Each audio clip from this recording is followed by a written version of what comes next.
Welcome everyone to this special event of the Research Group on Global Justice of the Lynn Center. I'm speaking with you from where McGill University is located in Montreal, Quebec, Canada. And it's my great pleasure today to have a conversation with Dr. Wayne Modest, who is has many hats that he wears. First of all, he's located right now in Amsterdam. So welcome, Wayne, to this virtual meeting with many colleagues and faculty and staff and the public in Canada and around the world. Dr. Wayne Modest is the Director of Content for the Dutch National Museum of World Cultures, as well as the director of the Research Center for Material Culture in the Netherlands. And he's also a professor of material culture and critical heritage studies at the Vrije University in Amsterdam. And today we are going to talk with Wayne about decolonizing museums, question mark, with a large question mark at the end. So welcome, Wayne. It's such a pleasure to be able to have this conversation with you and the community here, though I'm sorry that we're not able to have you here in person. We will invite you back when that is possible. But to begin, Wayne and I, basically we started our conversation back in 2017 in November when he invited me to the annual conference of the Research Center for Material Culture on reckoning with history, colonial pasts, museum futures, and doing justice in the present. Now, one can say that the issues that we discussed at that conference, Wayne, have become quite a pressing matter as museums all over Europe, including the Netherlands, France, Britain, and Germany, have had to deal with the reckoning of the colonial origins of their possessions, as well as charges that such museums have been reproducing colonial logics of oppression and domination, even in allegedly liberal democratic societies. As you know, the French President Emmanuel Macron commissioned a report in 2018, the Sarr-Savoy report on the restitution of African cultural heritage, which recommended also return of objects to countries of origin. The German Association of Museums also published a guide to dealing with collection goods from colonial contexts. And the Dutch National Museum of World Cultures, which estimates that something like 40% of the 450,000 pieces in its collection originated in the Dutch colonies, has also established its own guidelines for colonial restitution. I remember being there in 2019 when I think this was published around that time, and these principles identify the principles on the basis of which the museum will assess claims for the return of objects. Then we know that in October 2020, the Dutch government report, Colonial Collections and Recognition of Injustice, acknowledges that colonial powers in Europe should take responsibility for this colonial past. And I believe that the Dutch Minister of Education, Culture and Science has said in 2021, right, that they will accept the findings of the report. Now, I've read the translation of the Dutch report, and I noticed that the main principle is one of rectifying colonial past injustice, acknowledging the historic injustice, and naming a kind of a principle of shared redress with Indonesia, Suriname, and the Caribbean islands to work out processes of return. So there is a readiness, according to the report, to return unconditionally all cultural heritage objects involving involuntary loss of possession, if wished for by the country of origin. And that this is unconditional in the sense that it will prevail over any other interest. So Wayne, I'd like to start this conversation then by asking you about this case. Like, were you expecting the government's endorsement of the report? What has been the reaction in the museum world and also in the general public to this decision? All right, thanks, Catherine. Thanks, Nina, and thanks, Ruti, for helping me come to you there in Canada. I must admit that perhaps if you were to invite me, I might say no, primarily because if it is one thing that this time has shown us is that we probably shouldn't fly so much. Um, um, I need to make one clarification to your question. So yes, you set out a really nice history of the process, um, and the report that was commissioned by the minister did come out in October, and it also included this statement about involuntary dispossession and what we do with objects that were involuntarily dispossessed. And the minister did respond positively to the report. The only clarification, though, is that the minister responded at a moment which was at the end of her tenure. And therefore, the report still needs to go through Parliament or Parliament for a discussion and approval in the new and we just had elections in March, and it will go through Parliament for a broader discussion, and then that what comes out of that we will know, right? So that means therefore that the report itself, though positive in support of redressive acts, has not necessarily had the approved working out within its fixed and tangible ways. So that needs to come. But your question was, what was my response to it? And as you said previously, that we've been involved in a kind of process about what does redress look like, and can one redress historical injustice, and how do we reckon with the past?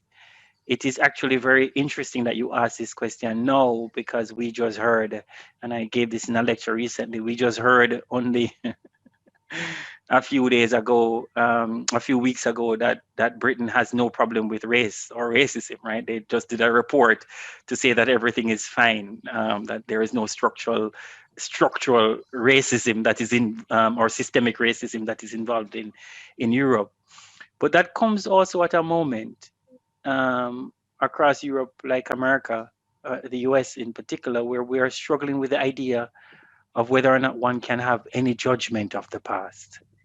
Can one have a historical relationship, a moral judgment of it was bad at the time or it was good, or as some curators like us have in our domain, we say sometimes it was the law at the time. So to answer your question, for us, we were quite hopeful. We were quite excited by the ministerial report and what happened there, primarily because it tied exactly to what our own framework was. It had said basically the same thing. So the two tied together. Yes, you were the Uh, avant-garde. yeah, well, no, I would never say that, right? You can never say those things. So we were happy, and also because I don't know what the situation like is in Canada, but we're a national museum, so we don't own collections. We're the custodians for the collections owned by the state.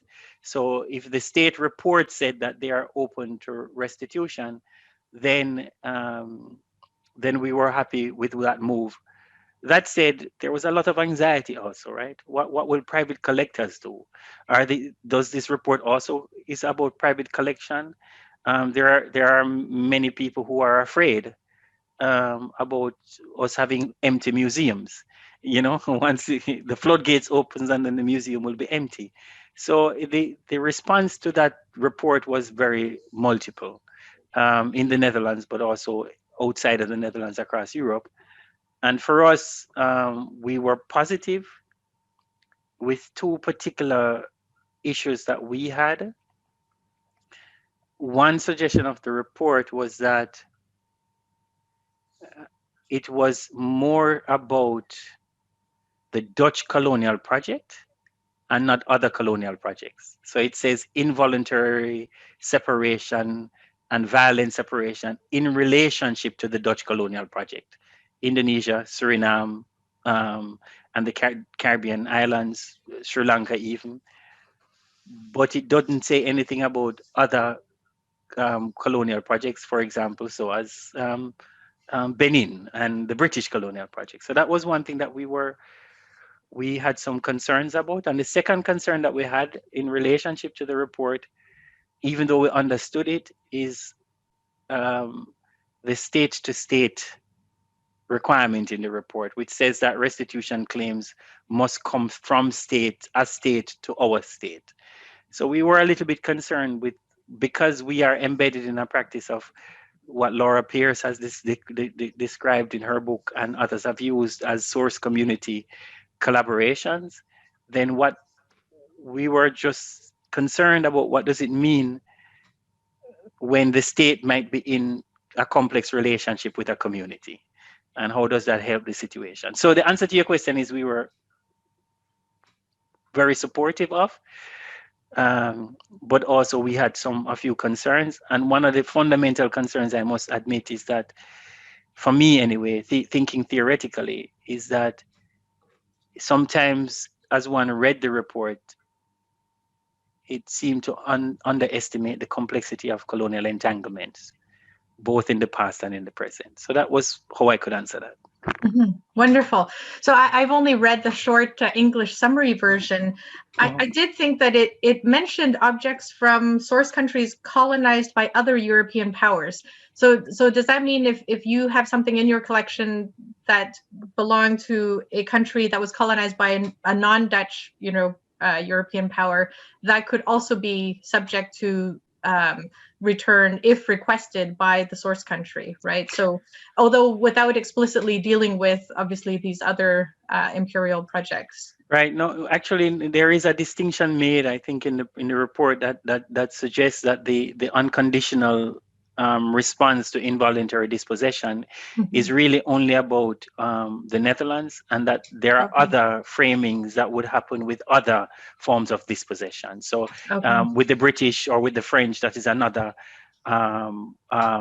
would require a different kind of procedural response for those. And I think a part of the reason for that as well is that the report itself is based in the idea that we, the Netherlands, are redressing our historical injustice, and that is different from what we can do, our historical injustice, and not what we can't do anything for what the French did. And therefore there is that framing which intellectually, which governmentally and even one could say on a very pragmatic nature, one could see it as possible, but intellectually is much more complex than that, because we know that colonialism was not just nation-based or single empire-based, but a more complex entanglement of colonial relations, right? So that is also a part of the working out that needs to happen. Right.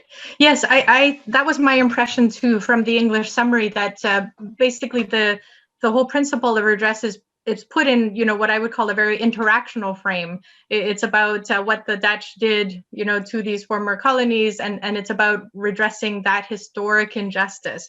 Now, I want to ask you then, how do you see these redress movements or efforts relating to movements of contemporary societies to combat contemporary structural racism, for example?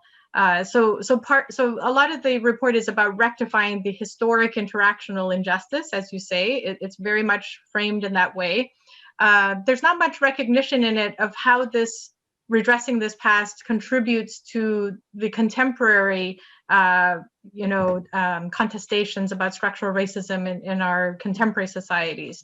Do you see that some of your work is necessary to forge that link, or how do you think that this connection can be made? Yeah, I mean, for us, that is, in our museum, I mean, on the one hand, you could also say that is where the notion of decolonization emerges, right? So decolonization as a conceptual argument is an argument that is not necessarily attendant alone to what happened in the past. So if one were to take, for example, movements for decolonization that you see across the world, for example, in Decolonize This Place, as I had said recently, in New York, there is a more complex understanding of the interconnectedness of historical injustices in the present, or its tentacular nature. So Decolonize This Place speaks about land dispossession, it speaks about gentrification, it speaks about objects, it speaks about all of those things. So it actually, as a conceptual framing, decolonization is exactly about how we understand the ongoing workings of coloniality in the present. And therefore, the return is not what is the only thing that is at stake. What is at stake in the return is how do we reorganize, rethink a heritage infrastructure that does not continue to benefit the colonizer and or the former colonizers in that sense. So to answer your question, for us, we see that as a double-sided process. That on the one hand, we are committed to a conversation about the return of objects. On the other hand, we've been since last June having a series around what does anti-racist work look like in the museum. So we have a series of conversation every 1 month or 2 months where we speak to the question of how can we curate anti-racism? How can we collect anti-racism? Or what is at stake in an organizational care and love internal to the organization that is anti-racist practice and praxis? So for us, that is also, and you would know, and or the others on the Zoom might not know, that the museum from which I come, the Tropo Museum, had from 1903 to about end of the 50s, we had a sort of physical anthropology, race biology lab. That means that we have that as a part of our legacy. And we also have those collections still. I mean, I was just in an interview where somebody asked me, when am I going to give back all of those skulls that we stole during colonialism, right? So for us, you can't separate the two, and you're correct. And that's one of the things that I think that we struggle with, is we struggle with the tentacular nature of how colonialism continues to ensnare us in the present, and what is our coloniality, as the decolonial school will say, and how are we to address this. And sometimes I think that for many people, I'm not so sure I would speak for our government like this, because I'm more on the hopeful side and believe in the report. But for many people, the idea of return, I feel sometimes, is the idea of finding a clean slate. Now we've done it, it's all good, right? And we know that that is not what it is. We know that the complexity of the issues still remain, the inequality, the injustice, the misrepresentation, all of those things. So, yeah. Mm-hmm. That sounds like it is the harder job, and I think the historicization of the injustice in the report, could make people worried about that, right? That this is once we return the objects, that's kind of it, right? But as you know, the countries that are affected by this return policy, they have been asking for more than the return of cultural objects. So I wonder if you can say something about that. That, for example, the argument about needing more resources for museum infrastructure, for example, to have good storage conditions, the training of expert staff, also opportunities for students to hold internships and to participate in joint research and exchange of knowledge. How much do you see that is involved in creating, like you say, this kind of joint community of an ethics of care of this colonial history? Do you see much movement going there, for example, even from your own museum to others in Indonesia or Suriname or the Caribbean islands? All right. Well, one of the things I think that what is important for us to do is to even see that as a complex process, because I think that we should also acknowledge that many museums, and I want to go back again to the work of Laura Pierce when she started together with others the conceptual argument of working with source communities, because already attendant to that work is a reparative work. That work was already about a certain kind of thinking about access, about interpretation, so my question, I want to ask you back a question and then answer it myself. Sorry to do it this way, but it should not be, though. If we are to do that work that you just described, capacity building and internships and all of that, we also have to acknowledge that that kind of work was already being done previously. That museums were trying to do that kind of work because they didn't want to return objects. Sorry to make it so bluntly. I hope nobody will hold me to this. But there were many museums who, instead of wanting to return, they say, let's do collaboration or let's do training. So the question is, if it is truly reparative, if it is truly decolonial, how does it not just become a return to that moment when one can say, okay, I'm doing the capacity building because, um, um, yeah, doing the capacity building. No, there must be something else that is attendant to this change, not just training. And so there, we need to reorganize the very ways in which we understand the institution, I would suggest, as part of what I think of as a caring heritage infrastructure that does more than just let us train and whatever. Something else needs to happen than that. But the answer to your question is, and why I can answer like this is because we have been doing trainings forever. We've been working with Indonesia a lot. We help to set up museums in Zimbabwe. We help to set up training schools for museums practice in Indonesia. So we've been doing that. So we can't just return to that and say that is the solution, because we also have to acknowledge that even in those kind of collaborative frameworks, more needs to be done to inaugurate a different kind of heritage infrastructure. That is what I would say. That is based not in benevolence, but in justice.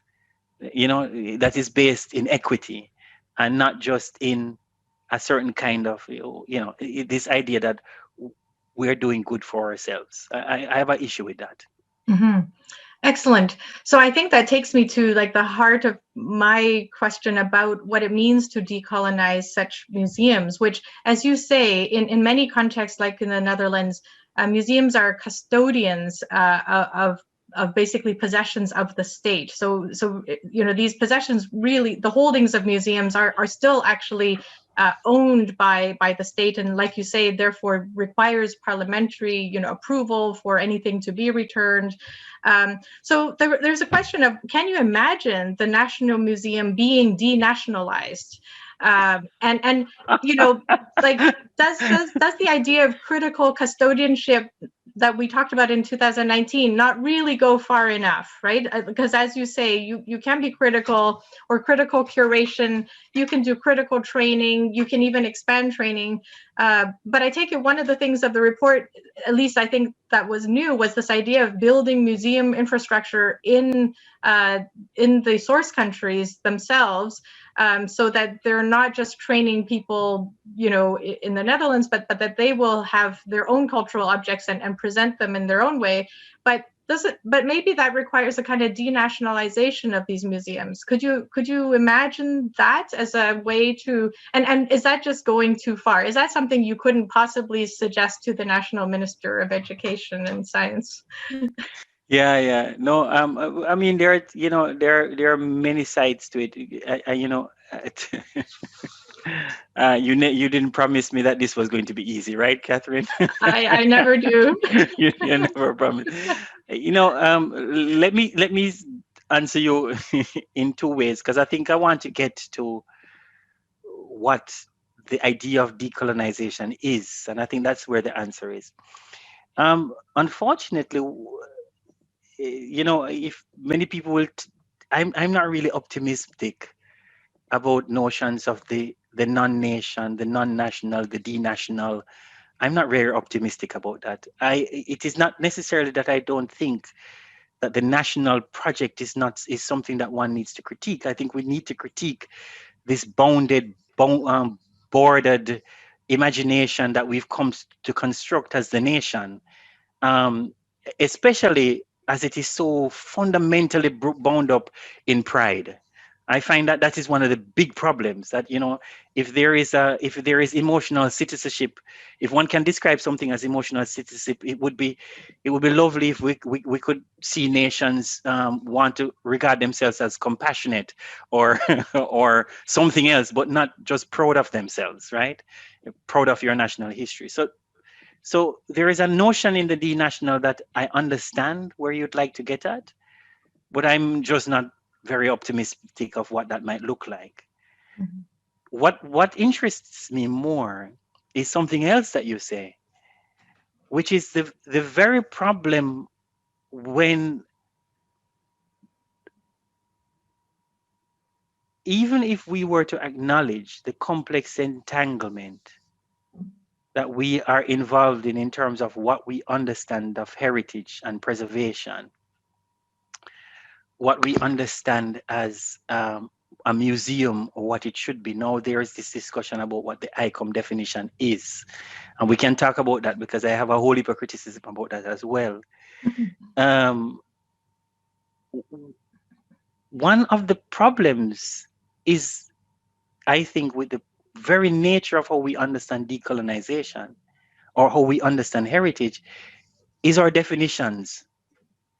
We are struggling at the boundaries of a definitional, conceptual problem sometimes, where we do not very easily acknowledge that heritage itself, the constitution of the notion of heritage, embeds a certain kind of injustice in it. That the discipline itself is one of those fields where you can literally, anybody on the Zoom call here can go and try and read through heritage studies literature and think about how many of them actually use the word racism, are interested in race. We've come to nuance every single thing about shared authority and this and that, and it's nice when it sounds like it. But to suggest that the discipline itself has a racism problem is something that we will not easily say until more recently. Why I wanted to say that to you is that it's not up for me about the denation or denationalize as museums. Rather, I think that a part of what we need to do, Catherine, is to redefine how we understand, is to decolonize the concepts around what heritage is and should be. For example, I would like us to think more critically, and this is a project that you might ask me about later on. Think more critically about questions of ownership, right? And as we understand questions of who owns cultural property, can we also ask the question, but was the legal framework within which ownership is understood, was that also racist? Was that also, what is legality in that sense? Mhm. Or can we adopt a maroon epistemology around notions of ownership, which is not necessarily about possessive individualism, but opens up the possibility for shared ownership? And what might that look like? Or can we squat the collection?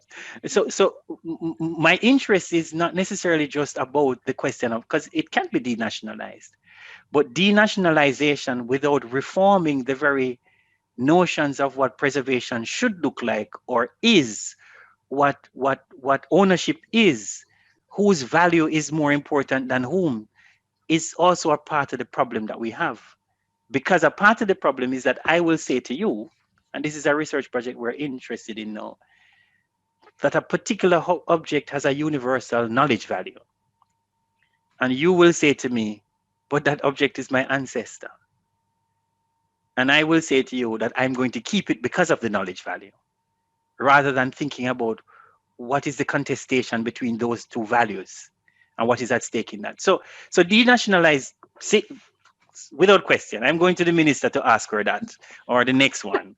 But I still think that even within that, one has a more important conversation to think through around how the heritage infrastructure, the UNESCO's, the ICOMs, the conventions, whether or not they are structured for equity, justice, and care, or they are structured around a certain kind of keeping in frame the particular kind of the status quo of how heritage is distributed.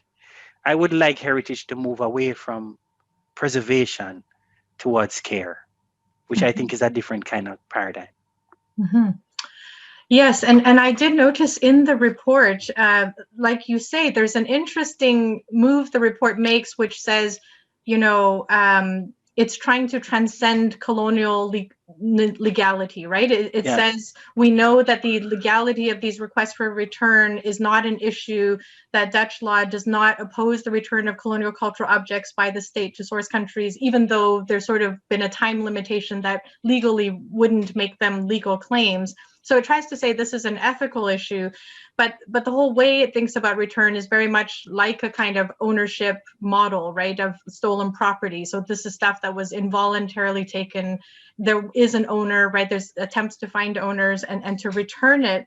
And this does get me to the fact that, yes, congratulations to you and your team for this 4.5 million euro dollar 4-year research grant on pressing matter, ownership, value, and the question of colonial heritage in museums.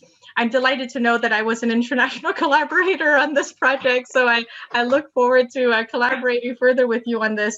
But it does seem to me that this ownership model, in a way, maybe reinforces the idea of a nation as a kind of homogenous public, right? So the idea here with respect to any object is, which group owns it? Is it the Dutch or is it Suriname, right? Without this idea of a more, I think, heterogeneous public, the fact that what is Dutch is already partially constituted by these multiple publics, right? I'm thinking of Iris Marion Young's work here. And interestingly, in her work, she really comes out against this idea of sort of local exclusive autonomy, right? This idea that somehow it's all about like this local group having its own say about everything, right? That we're just too interconnected to make that a viable model of what constitutes the nation or the public. So I'm very sympathetic to your ideas here that denationalizing maybe isn't, or at least it would have to be spelled out much more than I have so far. Which is good because it means there's lots of research questions that we need to discuss. Can I ask you a little bit? What about activists and artists? Have they been, in their attempts to contest contemporary structural racism? This has been accompanied by calls to decolonize museums. I'm thinking of also the work of activists like the Congolese activist Mwazulu Diabanza, who basically has actually had to pay fines for taking colonial objects from the Louvre and other museums. What do you think is the role of artists and activists in this process? As you say, you're not in it alone. Museums are not in it alone. Can you say something about what their contributions have been and how your museum tries to relate to them? Yeah, I think that actually a good, nice question. One of the things that we say anyway is that in a funny way, we cannot take credit for decolonizing the museum. That is actually an activist push. It's an activist demand.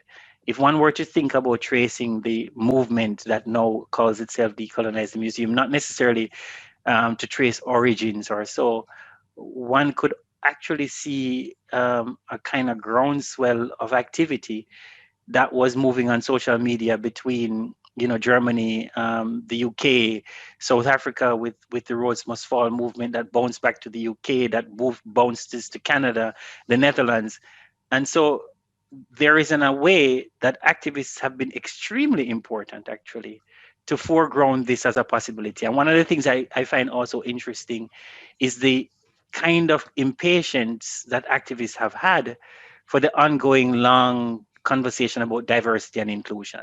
There was one activist club, I won't do it here because it might be rude, but they had the nice slogan, beep, beep, I can't say that word, diversity, decolonize. And the important thing was that they were showing that there was such a long discussion that was internal to the museum about how we're going to diversify that had not given enough in terms of change, and therefore was asking for a different proposition, and decolonization was the proposition. So in a sense, I don't think that the museums that you now see and what we're now doing could have happened outside of activism and critical art practices. And there has been critical art practices, art activism from the 1960s. So I'm not only that kind of work, but a more urgent work that has been more concerned with anti-racist work that has pushed museums in many ways. And I would even go as far as to say that we have to find ourselves again about what it is we mean when we say we're doing museum work after decolonization or in the time of decolonization. Because I think that we are struggling right now to understand. One journalist asked me recently, but can you show beautiful things anymore? Or uh, can I look at the object as beautiful anymore? His question emerged in, is it possible to take an aesthetic entryway when the question of decolonization is on the table? My answer was yes, but probably that would take too long. Yes, but there's aesthetics and there's aesthetics. And of course, the politicization of aesthetics and culture is very much a part of the struggle against structural injustice. Yes, a very loaded question there. You dodged it well. You dodged it well. Well, let me end our part of the Q&A with a final question. In the report, it mentioned that the Dutch state should work with international partners. I think it means former European colonial powers, to come up with common practices and agenda setting. So can you tell me a little bit your reflections? What is the promise and peril of international cooperation with other former colonial powers? What are the divisions that you see emerging? And like in general, is this a good thing that the Dutch report is referring to these other states, or whether, in fact, maybe it'd be better if you didn't communicate so much or collaborate so much? I'm going to ask as somebody who's going to go visit Berlin soon, so or at least when possible. So I'd like to know what collaboration will be possible. Well, the thing is that when you asked me as an opening question, I said to you that I was very hopeful, and I remain very hopeful with what this report does and what this moment means. I honestly do not think that we're going to be turning back anytime soon. I think that there might have. I've been trying to think theoretically about different practices of colonial governmentality, as David Scott would speak about. And I've together with a colleague, developed an idea that for the Dutch, we have a practice of what I call pragmatic governance. And in pragmatic governance, what you do is that it is a governance project embedded in quiescence. So you just give just enough for it to stop. So you say, you acknowledge the activism, you give them a little plaque, and then you say, okay, good, let's move on, right? And in that, I don't know that we can do that so easily anymore. I see this kind of global burst of interest in change, in push that happens. We had a conversation recently with a First Nations curator recently, because we are interested in what practice is happening there. And so I think that we can't just go back. That being said, I'm just trying to say I celebrate the report. I'm critical of everything. That being said, if you want me to name a peril, then the peril would be that we are very cautious and nobody wants to jump ahead of the group, that we will never say anything or do anything until we consult with our big partner, which is in France or in Britain. And therefore, it is one group of nice, cautious people forever doing. So that is actually because as museums we are aligned and support each other, that can be regarded as a possible peril, a possible impedance. But I'm on the more hopeful side. As I see it now, I think that we also support each other in a push towards change. The problem is we just don't know what that change will look like. But I see even the trans-European projects, partnerships, are partnerships that are both trying to ensure that the other person go further and further and learn from each other. It was a colleague in Spain that asked me recently, we would like to commit to the decolonial project, but how do we do that in relationship to this, and that? And I could advise from our perspective, and they're going to try and see that if that works in Spain. So I think that there is also that we are now at what I call a more hopeful horizon, where change is not only possible, it will happen. So that's how I would say it. All right. Well, thank you so much, Wayne, for this really riveting and stimulating conversation